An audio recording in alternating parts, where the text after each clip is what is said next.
ایک بزرگ فرماتے ہیں عصر اور مغرب کے درمیان جمعہ کے دن میں نے جتنی بھی دعائیں کی ہے سب قبول ہوئی، سب قبول ہوئی ہے، یہاں تک کہ مجھے شرم آنے لگی کہ اب میں ساری مانگیں، ساری تمنائیں اور ساری دعائیں اللہ سے قبول کروا لوں، شرم آ رہی ہے، پھر مجھے حیا آ گئی۔ تو یہ بڑی قبولیت کا وقت ہوتا ہے۔ ایک بزرگ گزرے ہیں سلط بن بستام، ان کی آنکھوں کی بینائی چلی گئی، یعنی نابینا ہو گئے، تو ان کے دوستوں نے کہا ہمیں دعا کرنا چاہیے کہ کس وقت دعا کریں؟ کہ جمعہ کا دن عصر کے وقت ہم سب اکٹھا ہو جائیں، عصر کی نماز کے بعد ہم دعا میں مشغول ہو جائیں گے۔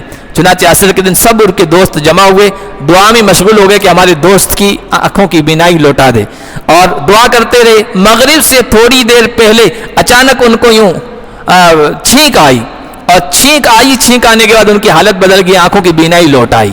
سورۃ الجمعہ سے کر رہے۔ سورۃ الجمعہ مدنی سورت ہے، 11 آیتیں ہیں، 2 رکوع ہیں۔ اس میں جمعہ کا ذکر آیا ہے، اس لیے اس سورت کا نام سورۃ الجمعہ ہے۔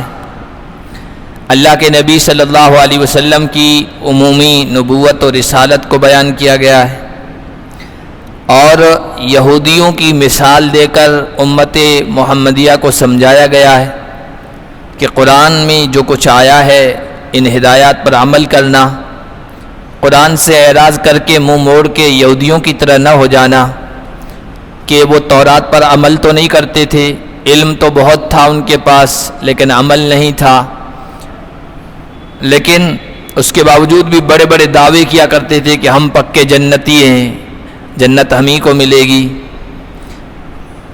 اس کے بعد جمعہ کا تذکرہ ہے، اور اس میں بھی اللہ کے نبی صلی اللہ علیہ وسلم کی نبوت کو سمجھایا گیا ہے کہ اللہ کے نبی ساری دنیا کے لیے نبی بنا کے بھیجے گئے، صرف عربوں کے لیے نہیں ہے بلکہ پوری دنیا کے لیے ہیں، عربوں کے لیے بھی ہیں، عجمیوں کے لیے بھی ہیں، ساری انسانیت کے لیے وہ پیغمبر بن کے آئے ہیں۔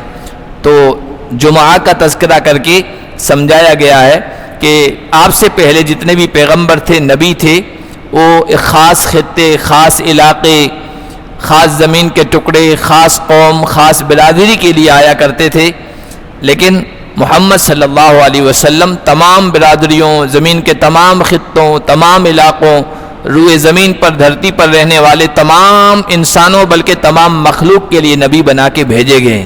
کیسے؟ جیسے نماز پڑھتے ہیں، 5 وقت کی نماز الگ الگ محلوں میں بلکہ ایک ہی محلوں میں الگ الگ مسجدوں میں لوگ پڑھتے ہیں، لیکن جمعہ کی نماز کا حکم یہ ہے کہ جامع مسجد میں جا کے پڑھو۔ یہ الگ بات ہے کہ اب جماعتوں کی وجہ سے، گروہ بندی کی وجہ سے، فرقہ بندی کی وجہ سے ہر مسجد میں نماز جمعہ ہو رہی ہے، ورنہ پہلے جہاں واقعی اسلامی حکومتیں ہوتی تھی تو آپ دیکھیے مسجد، جامع مسجد ہوا کرتی تھی بڑے شہروں میں اور بڑی آبادیوں میں، جمعہ نماز وہیں جا کے پڑھی ہے۔ تو جس طرح ہر مسجد سے اٹھا کر جمعہ میں ایک مسجد میں جمع کر دیا گیا ہے سب کو، اسی طرح نبوت بھی اللہ کے نبی صلی اللہ علیہ وسلم کی جو ہے اس پر تمام لوگوں کو جمع کر دیا گیا ہے۔ اب ایک خطے، ایک خاص علاقے، ایک خاص برادری کے لیے نبی نہیں آئے گا، اب ساری برادریوں کے لیے ایک ہی نبی، آخری نبی ہے محمد الرسول اللہ صلی اللہ علیہ وسلم۔ آپ کی نبوت پر سب کو جمع کیا گیا جس طرح جامع مسجد میں جمعہ کے لیے سب کو جمع کیا جاتا ہے۔ سورت جو شروع ہو رہی ہے وہ ان الفاظ کے ساتھ یسبح للہ ما فی السماوات وما فی الارض الملک القدوس العزیز الحکیم، اللہ کے لیے تسبیح کرتی ہیں وہ تمام مخلوق جو آسمانوں میں ہے، جو زمین میں ہے۔ یہ توحید کا بیان ہے، اللہ کی توحید، اللہ کی کبریائی، اللہ کی پاکی، یہ قرآن کریم کا مرکزی بنیادی مضمون ہے۔ ہر سورت کے شروع میں، سورت کے اخیر میں، بیچ میں بھی توحید کو بیان کیا جاتا ہے، اس لیے کہ توحید فکر کو صحیح کرنا ہے، عقیدے کو درست کرنا ہے، سوچ کو درست کرنا ہے۔ سب سے پہلے سوچ درست ہوگی، اس کے بعد باقی سب چیزیں درست ہوگی۔ فرمایا پاکی اسی کی بیان ہونی چاہیے۔ لوگ کسی کی بڑائی بیان کرتے ہیں، پاکی بیان کرتے ہیں، اس کی حکومت کی وجہ سے، اقتدار کی وجہ سے، کرسی کی وجہ سے، بہت خوبیاں بیان کرتے ہیں، اگرچہ اس میں بہت ساری خامیاں ہو، اور بہت سارے لوگوں کو جو عیبوں سے بھرے پڑے ہیں لیکن پھر بھی ان کو پاکیزہ قرار دیتے ہیں۔ بہت سارے ایسے حکومت کرنے والے جو عاجز ہیں، اپوزیشن کے سامنے عاجز ہیں، کوئی عوام سڑک پہ آ جائے تو ان کے سامنے عاجز ہو بے بس ہیں، پھر بھی ان کی خوبیاں بیان کرتے ہیں، ان جیسا کوئی نہیں ہے، وشو گرو ہیں وہ تو سا الحکیم، حکمت والے ہیں۔ تو اللہ فرما رہے ہیں کہ الملک، تعریف اور بڑائی تو اس کی ہونی چاہیے جو حقیقی بادشاہ ہے، جس کی بادشاہی عارضی نہیں، ابدی، ہمیشہ کے لیے۔ دنیا کی حکومتیں تو 5 سال حکومت کرتی ہے، ڈر لگا رہتا پتہ نہیں اپوزیشن کب غالب آ جائے، ہمارے آدمیوں کو توڑ کے حکومت پہ قبضہ کر لے، یا پتہ نہیں عوام کسی قانون کی مخالفت کر کے سڑکوں پہ آ جائے اور ہمیں عاجز بے بس کر دے، پیچھے ہٹنے پر مجبور کر دے۔ عارضی حکومتیں 5 سال کے بعد ڈر لگا رہتا، پتہ نہیں الیکشن میں ہم آئیں گے کہ نہیں آ پائیں گے، اپنی پوری طاقت جھونک دیتے ہیں کرسی کو دوبارہ حاصل کرنے کے لیے۔ لیکن الملک، اصل حقیقی بادشاہ وہ ہے جس کی بادشاہت ہمیشہ کے لیے ہے، عارضی نہیں ہے، حقیقی ہے، نقلی نہیں ہے، اور اپنے دم پر قائم ہے، کسی کے سہارے نہیں۔ القدوس، وہ پاک ہے۔ دنیا کے بادشاہ، ان میں نقائص، کمزوریاں ہیں، خامیاں ہیں، بہت سارے نقائص۔ جھوٹ بولنا آج کل کے بادشاہوں کا، سیاستدانوں کا ایک مشغلہ بن گیا ہے، بڑے لمبے چوڑے دعوے کرتے ہیں، ہوتا کچھ نہیں ہے، زیرو ہوتے ہیں۔ جھوٹ بولنا عیب ہے، عاجز ہونا عیب ہے، اور کھانے پینے کا محتاج ہونا یہ بھی ایک عیب ہے، نیند کا محتاج ہونا یہ بھی عیب ہے، بے شمار عیب ہیں مخلوقات کے اندر۔ القدوس، اللہ ان تمام عیبوں سے پاک ہے۔ العزیز، وہ زبردست ہے، کوئی اس کے فیصلوں کو، کوئی اس کے قانونوں کو چیلنج نہیں کر سکتا، اس کی بادشاہت کو چیلنج نہیں کر سکتا، کوئی اس کی کرسی کو گرا نہیں سکتا۔ العزیز ہے، وہ زبردست ہے، اس کی کرسی کمزور نہیں ہے کہ کوئی ہلا کے رکھ دے اور کوئی دوسرا اس پہ آ کے بیٹھ جائے۔ اور میں بہت مشہور ہے ایک واقعہ سناتا ہوں، ماضی قریب کے بالکل قریبی زمانے کا، پڑوسی ملک کا صدر جو تھا پرویز مشرف، وہ اپنے زمانے میں بہت ڈکٹیٹر ٹائپ کا تھا، ظلم بھی بہت کیے، تو علماء نے ان کو سمجھایا تو وہ یوں مکہ مار کے کہتا تھا کہ I am weak but my chair is strong، میں کمزور ہو سکتا ہوں لیکن میری یہ کرسی صدارت کی بہت مضبوط ہے۔ تو ایک عالم تھے، اللہ والے شہید کر دیے گئے، انہوں نے کہا تھا کہ نہیں، تم نہیں، مضبوط وہی ہے جو آیت الکرسی والا ہے، اللہ لا الہ الا هو الحی القیوم، تم بھی کمزور، تمہاری کرسی بھی کمزور۔ اور جب اس کو اس کرسی سے ہٹایا گیا اور عدالت میں جس طرح وکیلوں نے بھگایا اس کو، اور پھر باہر ملک میں جا کے کس طرح عاجزی بے بسی کے ساتھ اس کی موت آئی ہے، تو جب کرسی سے ہٹایا نا تو انہی عالم نے کہا تھا where is your chair, where is your strong chair, تمہاری مضبوط کرسی کہاں گئی؟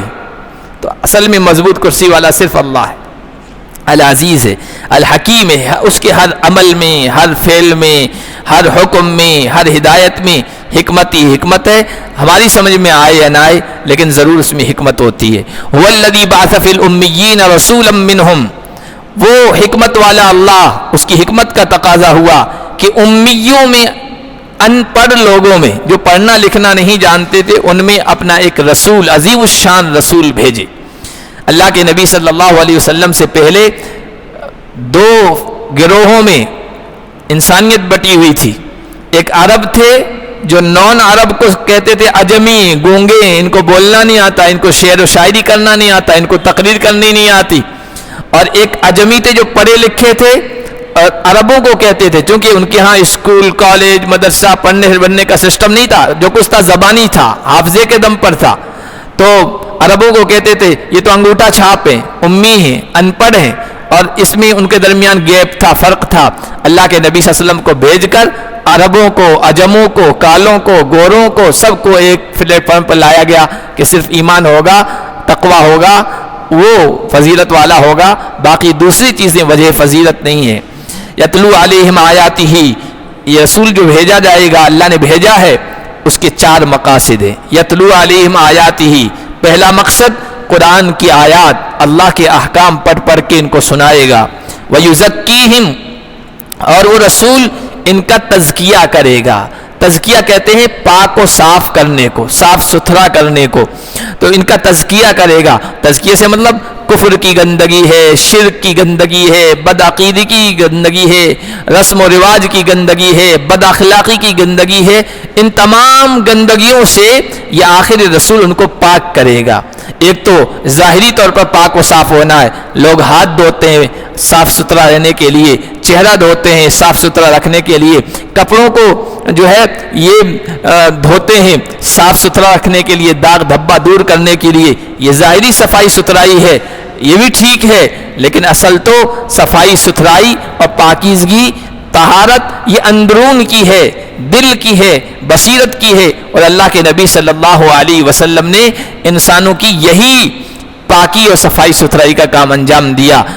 عرب کے وہ لوگ جن کے بارے میں سب جانتے ہیں، اللہ کے نبی صلی اللہ علیہ وسلم نے ان کو کس طرح دھویا، پاک صاف کیا، ان کے دلوں کو کس طرح مزکا، مصفا، منور کر دیا کہ جو زمین کے ذرے تھے ان کو آسمان کے ستارے بنا دیا، جو سنگ ریزے تھے، کنکر تھے، ان کو موتی بنا دیا، جو اونٹوں کے چرواہے، بکریوں کے گلابان تھے، بکریوں کی رکھوالی کرنے والے تھے، ان کو انسانیت کے لیے قائد اور رہنما بنا دیا۔ یہ اللہ کے نبی صلی اللہ علیہ وسلم نے ان کے دلوں کی پاکی اور صفائی کے ذریعے سے کیا تھا۔ جو ڈاکو تھے، راتوں کو ڈاکہ ڈالتے تھے، ان کی دلوں کی کیفیت کو اس طرح بدلا کہ راتوں کو اللہ کے سامنے رونے والے، گڑ گڑانے والے، سحری کے وقت اٹھ کر اللہ کے سامنے مانگنے والے وہ بن گئے۔ یہ تزکیہ کا کارنامہ تھا۔ اللہ کے نبی صلی اللہ علیہ وسلم نے ان کے دلوں کو پاک صاف کیا۔ وَيُعَلِّمُهُمُ الْكِتَابَ، اور ان کو یہ کتاب سکھائے گا وہ نبی۔ تیسرا مقصد، ایک تو قرآن کی آیتیں پڑھ کے سنانا، اور ایک قرآن کیا کہہ رہا ہے، قرآن کا مقصد کیا ہے، قرآن کی اس آیت کا مطلب کیا ہے، ایک ایک چیز کھول کے بیان کرے گا۔ والحکمہ، دانشمندی کی باتیں، حکمت کی باتیں، سمجھداری کی باتیں، گہرائی کی باتیں ان کو بتائے گا۔ وَإِن كَانُوا مِن قَبْلُ لَفِي ضَلَالٍ مُبِينٍ، اگرچہ یہ لوگ ان سے پہلے کھلی ہوئی گمراہی میں تھے، کفر کی، شرک کی، جہالت کی، اندھیرے تھے، تاریکیاں تھی، ان میں تھے، اور یہ نبی آ کر ان کو ان سے نکالے گا۔ وَآخَرِينَ مِنْهُمْ لَمَّا يَلْحَقُوا بِهِمْ، ایک تو نبی ان کو پاک و صاف کرے گا، امیوں کو جو انگوٹھا چھاپ ہیں، ان پڑھ ہیں، دوسرے اور بھی لوگ جو ابھی ان سے آ کے نہیں ملے ہیں، یعنی عربوں میں تو اللہ کے نبی صلی اللہ علیہ وسلم کام کر کے، ان کا تزکیہ کر کے، دلوں کو صاف ستھرا کر کے، عقیدہ توحید ان کے دلوں میں ڈال کر، اخلاق و کردار سے آراستہ پیراستہ مزین کر کے، اللہ کے نبی اس دنیا سے اپنی ڈیوٹی انجام دے کے چلے جائیں گے، لیکن یہ ڈیوٹی صحابہ کے حوالے کریں گے۔ پھر آپ کے صحابہ اس دنیا کے ایسے لوگوں تک، جہاں تک اللہ کے نبی صلی اللہ علیہ وسلم پیغام نہیں پہنچا سکے، تو وہ پیغام صحابہ کے ذریعے سے وہاں تک پہنچایا جائے گا، اجمیوں تک، یہ مراد ہے۔ آخرین، دوسرے ایسے لوگ جو ان صحابہ سے نہیں ملے۔ اس لیے علماء نے بڑی عجیب بات لکھی، اللہ کے نبی صلی اللہ علیہ وسلم نے ڈائریکٹ براہ راست جن لوگوں تک یہ کام یہ ذمہ داری پہنچائی، تلاوت آیات، تزکیہ، تعلیم کتاب، حکمت، وہ عرب کے لوگ تھے، جزیرۃ العرب کے رہنے والے۔ آپ دیکھیے تمام کے تمام عرب مسلمان ہو گئے، موحد ہو گئے، توحید پرست ہو گئے۔ اللہ کے نبی نے ڈائریکٹ جن کو سمجھایا اور ڈائریکٹ ایک قرآن کا پیغام، اللہ کا پیغام پہنچایا، سارا عرب دیکھیے مسلم بن گئے ہیں۔ اور دوسرے آخرین منہم لما یلحقوا بہم، دوسرے علاقوں کے لوگ، وہاں تک بھی یہ پیغام پہنچنا تھا، لیکن وہ صحابہ کے ذریعے سے پہنچا ہے۔ اس لیے ان علاقوں میں دیکھیے سارے لوگ مسلمان نہیں ہیں، سارے لوگ قرآن کے ماننے والے نہیں ہیں، ہے بڑی تعداد لیکن سارے نہیں ہیں، لیکن یہ کام صحابہ نے انجام دیا۔ لما یلحقوا بہم، جو ابھی صحابہ سے نہیں ملے ہیں، ان میں بھی یہ کام انجام دیا جائے گا۔ بعض صحابہ نے نبی پاک صلی اللہ علیہ وسلم کی مجلس تھی، پوچھا یا رسول اللہ یہ آخرین منہم، کچھ اور لوگ بھی ہوں گے جو ابھی ان صحابہ سے نہیں ملے، اس سے کون مراد ہے؟ 3 مرتبہ سوال کیا، حضور خاموش رہے۔ تیسری مرتبہ جا کے کہا، سلمان فارسی بیٹھے تھے، ان کے یہ ہاتھ مارا کہ یہ آدمی اور ان کے علاقے اور ان کی نسل کے لوگ ہوں گے، وہ اس دین کی خدمت کو انجام دیں گے۔ اور پھر فرمایا اگر علم سریا پر ہوگا، سریا ستارہ ہے، سریا پر ہوگا، وہاں سے بھی یہ لوگ اس علم کو حاصل کر کے پھر لوگوں کو سکھائیں گے اور لوگوں تک پہنچائیں گے۔ چنانچہ آپ دیکھیے حضرت سلمان فارسی ایران کے رہنے والے تھے، عجم کے رہنے والے تھے، اور اللہ کے نبی اور صحابہ نے جب آگے پیغام پہنچایا ہے، عربیوں کے علاوہ اجمیوں میں بڑے بڑے علماء پیدا ہوئے، عرب بھی ان کے سامنے جھکے۔ یہ جو حدیث کی کتابیں ہیں، 6 بڑی کتابیں جن کو سیاہ ستہ کہتے ہیں، ان کے لکھنے والے، ان حدیث کو جمع کرنے والے، ان کی مؤلفین اور ان کے مصنفین سارے کے سارے نون عرب ہیں، اجمی ہیں، عربی ان میں سے کوئی نہیں ہے۔ اللہ نے ان سے کام لیا۔ اس کے علاوہ بھی لمبے عرصے تک مسلمانوں کی خلافت کی شکل میں اگر خدمت کی ہے وہ غیر عربوں نے بھی کی ہے۔ وَهُوَ الْعَزِيزُ الْحَكِيمُ، اللہ کے لیے کچھ مشکل نہیں ہے، اللہ زبردست ہے، اللہ حکمت والا ہے۔ ذَلِكَ فَضْلُ اللَّهِ يُؤْتِيهِ مَن يَشَاءُ، اور یہ اللہ کا فضل ہے، اللہ جسے چاہتا عطا کرتا۔ عربوں سے کام لے، اجمیوں سے کام لے، عرب اگر پیچھے ہٹ جائیں گے اللہ اجمیوں سے کام لے لے گا۔ کتنے ہمارے ہندوستان کے علماء ہیں اسی زمانے کے، اللہ نے اتنے بڑے بڑے کارنامے ان سے لیے ہیں جو عربوں سے نہیں لیے۔ واللہ ذو الفضل العظیم، اور اللہ بڑا مہربان ہے، اللہ بڑا فضل والا ہے۔ مثل الذین، یہ جو توحید ہے، یہ جو قرآن کا علم ہے، یہ جو حدیث کی روشنی ہے، جو عقیدے کی درستگی ہے، یہ قرآن کی جو ہدایات ہیں، یہ سب اللہ کا فضل ہے، مہربانی ہے، اللہ جسے چاہے عطا کرے۔ مثل الذین حملوا التوراۃ ثم لم يحملوها كمثل الحمار يحمل اسفارا، ان لوگوں کی مثال جن کے اوپر تورات لا دی گئی، جن کو تورات کی ذمہ داری دی گئی، جن کو تورات سے، قرآن کے بعد عظیم الشان کتابوں میں سے تورات حضرت موسیٰ علیہ السلام کو دی گئی اور بنی اسرائیل کے مطالبے پہ دی گئی۔ فرعون سے نجات پا کر سمندر کو پار کر کے جب وہ جا کے ٹھہرے ہیں تو موسیٰ علیہ السلام سے کہا تھا ہمارے پاس کوئی قانونی چیز ہونی چاہیے جس کے سامنے رکھ کر ہم اپنی زندگی گزار سکیں۔ تو حضرت موسیٰ سے اللہ نے کہا کوہ طور پر آؤ، 40 دن اعتکاف کرو، پھر ہم تورات دیں گے۔ تورات ملی، حضرت موسیٰ آئے اور اپنی قوم کے سامنے کتاب پیش کی، کہا کہ ہمیں کیا پتہ کہ یہ واقعی اللہ کی کتاب ہے، ہم جب تک اللہ کو کہتے ہوئے نہیں سنیں گے تب تک ہم نہیں مانیں گے۔ اپنی قوم کے 70 معزز لوگوں کو لے کے گئے، اللہ کا کلام ہوا، گفتگو ہوئی، کہنے لگے نظر تو نہیں آ رہا کون بول رہا، اللہ بول رہا ہے کہ کوئی اور بول رہا ہے، جب تک نظر نہیں آئے گا تو ہم نہیں مانیں گے۔ عجیب و غریب قوم تھی وہ بھی۔ تو اللہ تعالیٰ سے حضرت موسیٰ نے کہا یہ قوم کا مطالبہ ڈیمانڈ ہے، اللہ تعالیٰ نے کہا موسیٰ میری تجلی کو یہ برداشت، میں دیکھنا تو بہت دور کی بات ہے، تجلی بھی برداشت نہیں کر سکتے، پہاڑ جیسی مضبوط مخلوق برداشت نہیں کر سکتی، اس لیے اگر دیدار کرنا ہے تو پہلے دیکھ لو، میں اپنی تجلی اس پہاڑ پہ ڈالتا ہوں۔ تو تجلی ڈالی، ایک دم روشنی جو پھوٹی، خر موسیٰ صعقا، قوم کے چودھری تو کیا موسیٰ علیہ السلام جیسا مضبوط اعصاب والا انسان وہ بے ہوش ہو کے گر گئے، اور ان کی اس گستاخی پر کہ ہمیں تو اللہ کا دیدار کریں گے تب جا کے مانیں گے، اخذتہم الصاعقہ، بجلی کڑک نے آ کر گھیر لیا اور وہ بھی بے ہوش ہو گئے، بعض روایت میں آتا مر گئے تھے۔ بہرحال وہ یہاں مقصود نہیں پورا بیان کرنا۔ تو ان کو تورات دی گئی، تورات کا علم تھا ان کے پاس۔ حضور علیہ السلام جب تشریف لائے تو یہودیوں کے پاس تورات کا علم تھا، مدینے میں یہودی آباد تھے، لیکن ثم لم يحملوها، پھر اس کو اٹھایا نہیں، اس پر عمل نہیں کیا، علم بہت تھا۔ دیکھیے یہودیوں کے پاس علم بہت تھا، عمل نہیں تھا، عیسائیوں کے پاس عمل بہت تھا، علم نہیں تھا، اور دونوں خامی، علم نہیں ہے، عمل ہوگا تو عمل غلط کریں گے آپ، اور علم بہت ہے عمل نہیں ہے تو کوئی فائدہ نہیں۔ اللہ نے بہت گھناؤنی سی مثال دی، گدھے سے تشبیہ دیتے ہوئے فرمایا کہ لم يحملوها كمثل الحمار، پھر اس کو نہیں اٹھایا تورات کو، ان کی مثال گدھے جیسی ہے، گدھے جیسی ہے۔ يحمل اسفارا، جو بڑی بڑی کتابیں اٹھائے پھرتا ہے، بھائی بڑی بڑی بخاری مسلم یہ ساری کتابیں کسی کارٹون میں جمع کر کے بورے میں باندھ کر گدھے پہ لاد دی جائے، کیا وہ محدث بن جائے گا؟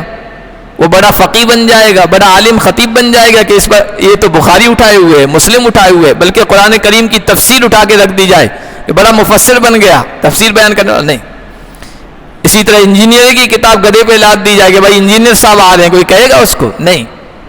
تو صرف علم سے کچھ نہیں ہوتا ہے۔ اللہ نے مثال دی ہے، گدھے کی مثال ہے جو بڑی بڑی کتابیں اٹھائے پھر رہا ہے، عمل نہیں ہے اس کے پاس۔ بیس مثل القوم الذین کذبوا بآیات اللہ، کیا ہی بری مثال ہے یہ گدھے سے مثال جو دیتے ہیں بیوقوفی میں، بلادت میں، کم عقلی میں، تو فرمایا یہ کتنی بری مثال ہے ان لوگوں کی جنہوں نے اللہ کی آیات کو جھٹلا دیا. واللہ لا یہدی القوم الظالمین، اور اللہ ایسے ظالموں کو، بے انصافوں کو ہدایت نہیں دیتے. علم ہونے کے باوجود عمل نہیں کرتے، حضور کے بارے میں سب کچھ جاننے کے باوجود آپ کو نبی تسلیم نہیں کر رہے ہیں. ایسے بے انصافوں کو اللہ صحیح راستے پر نہیں لے آتا ہے. صحیح راستے پر وہی آ سکتا ہے جس کے اندر طلب ہو، جس کے اندر سچ بات تک پہنچنے کا جذبہ ہو. قل یا ایھا الذین ھادوا ان زعمتم انکم اولیاء للہ من دون الناس. یہودی علم تھا ان کے پاس اور اس پر ان کو گھمنڈ بھی تھا، غرور بھی تھا، اور پھر ان کے دل و دماغ میں یہ بات سرایت کر گئی تھی کہ ہم تو انبیاء کی اولاد ہیں، ہم تو اللہ کے محبوب ہیں، ہم تو اللہ کے پسندیدہ ہیں، ہم تو اللہ کے لاڈلے ہیں. نحن ابناء اللہ واحباؤہ، چھٹے پارے میں آیا، ہم اللہ کے بیٹے ہیں، اللہ کے محبوب ہیں. اللہ ہم کو سزا کیسے دے سکتا ہے؟ یہی چیز ہمارے لوگوں امت مسلمہ کی بڑی تعداد میں آ گئی ہے، ہم لوگوں میں آ گئی ہے. ہم تو حضور کے عاشق ہیں، حضور کے ماننے والے ہیں، کچھ بھی کرتے جائیں، ہمارے لیے کیسے جہنم ہوگی، ہم جہنم میں کیسے جائیں گے؟ تو اللہ تعالیٰ نے یہودیوں کی یہ مثالیں بیان کر کے ہماری رہنمائی بھی فرمائی کہ دیکھو صرف دعویٰ کرنے سے کچھ نہیں ہوگا، عمل ضروری ہے. یہودی تو واقعی انبیاء کی اولاد تھے، ہزار انبیاء ان میں آئے، اور اپنے وقت کے وہ بھی اللہ کے محبوب پسندیدہ لوگوں میں اور امتوں میں سے تھے. اللہ نے اس وقت کی ساری دنیا پر انہی کو فضیلت عطا فرمائی تھی. تو دعوے تو ان کو بہت بڑے تھے، ہم جہنم میں نہیں جا سکتے، ہم اللہ کے لاڈلے ہیں. اللہ نے فرمایا اے یہودیو، اگر تمہارا خیال یہ ہے انکم اولیاء للہ من دون الناس، دوسرے لوگوں کو چھوڑ کر تم اللہ کے ولی ہو، اللہ کے دوست ہو، محبوب ہو، تو ٹھیک ہے، فتمنوا الموت، موت کی تمنا کرو اگر تم سچے ہو. اس لیے کہ موت ہی محبوب کو محبوب سے ملاتی ہے. اللہ اگر محبوب ہے، تمہارا حبیب ہے، تو بیچ میں رکاوٹ کیا ہے؟ موت ہے. موت آئی، تم جنت میں پہنچ گئے، تم نعمتوں میں پہنچ گئے، تم اللہ کے ہاں پہنچ جاؤ گے، اکرام و اعزاز ہوگا اللہ کے ہاں تمہارا. اگر یہی تمہارا دعویٰ ہے تو موت کی تمنا کر کے دیکھو. لیکن اللہ نے فرمایا وَلَا يَتَمَنَّوْنَهُ أَبَدًا بِمَا قَدَّمَتْ أَيْدِيهِمْ، ہرگز یہ موت کی تمنا نہیں کریں گے. کیوں؟ ان کو اپنے کرتوتوں کا، کارناموں کا اچھی طرح سے پتہ ہے. آگے جائیں گے خوب پٹائی ہوگی، ہمارے کارنامے، ہمارے کرتوت ایسے ہیں. زبانی دعویٰ تو ہے ہم اللہ کے لاڈلے ہیں، لیکن ان کے کرتوت ان کو پتہ ہے، دل میں ان کے یہ یقین ہے ہمارے کرتوت ایسے ہیں، اللہ کے دربار میں پہنچیں گے، اچھی طرح سے ہماری کٹائی ہوگی. اس لیے موت کی کبھی تمنا نہیں کریں گے، دنیا چاہیں گے. اللہ ایسے ظالموں کے بارے میں اچھی طرح سے جانتا ہے. اللہ کے نبی اور آپ کے صحابہ سچے مسلمانوں میں دیکھیے کیا جذبہ تھا. ان کے یہاں تو یہ تھا جنگ میں جا رہے ہیں نا تو شہید ہونے کا زیادہ چانس ہے، تو وہاں پر جا کے کہتے غدن نلقى الاحب وحزبہ، غدن نلقى الاحب محمدا وحزبہ، کل ہم اپنے محبوبوں سے ملاقات کریں گے، محمد اور اس کے گروہ، اس کی جماعت اور اس کے ساتھیوں سے. یعنی شہادت کی موت آئے گی اور پھر ہماری ملاقات محبوبوں سے ہو جائے گی. جو موت کو پسند کرتے ہیں وہ تو یہ تمنا کرتے ہیں، موت سے بھاگتے نہیں ہیں.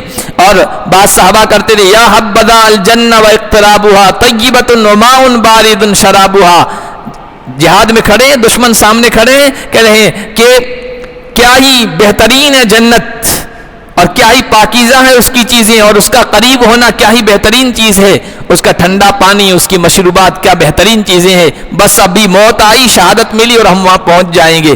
حضرت خالد بن ولید رحمت اللہ رضی اللہ تعالیٰ عنہ نے عراقی طاقت کے سامنے کہا تھا جب مڈ بھیڑ ہو رہی تھی اس سے پہلے کہ دیکھو ہم موت سے نہیں ڈرتے ہیں، ہمیں موت اتنی محبوب اور پسندیدہ اور لذیذ ہے جس طرح تمہیں شراب سے زیادہ ہمیں موت محبوب، شہادت پسندیدہ ہے. اس لیے مقابلہ کرنے سے پہلے دیکھ لو، چھوڑیں گے نہیں ہم. تو یہ صحابہ کا جذبہ تھا. حضرت علی رضی اللہ تعالیٰ عنہ نے ایک موقع سے کہا تھا اپنے بیٹوں سے یا بنیہ لا یبالی ابوک ان سقط علیہ الموت او سقط علی. بیٹا تمہارے ابو اتنی جواں مردی، بہادری کے ساتھ مقابلہ کرتے ہیں، لڑتے ہیں کہ پھر لڑائی میں یہ پرواہ نہیں کرتے کہ موت ان پہ آ کے گر رہی ہے یا وہ موت پر جا کے گر رہے ہیں، پھر اس کی پرواہ نہیں کرتے. یہ ہوتے ہیں سچے اللہ کے ولی. تو تمہارا دعویٰ ہے اور تم موت سے بھاگ رہے ہو. ان الموت الذی تفرون منہ، بے شک وہ موت جس سے تم بھاگ رہے ہو وہ تمہیں ملنے والی ہے، تمہیں پکڑنے والی ہے، اور پھر تم ایسی ذات کے پاس لوٹائے جاؤ گے جو چھپی ہوئی اور ظاہری چیزوں کا جاننے والا ہے اور تمہارے تمام اعمال کے بارے میں تمہیں بتا دے گا.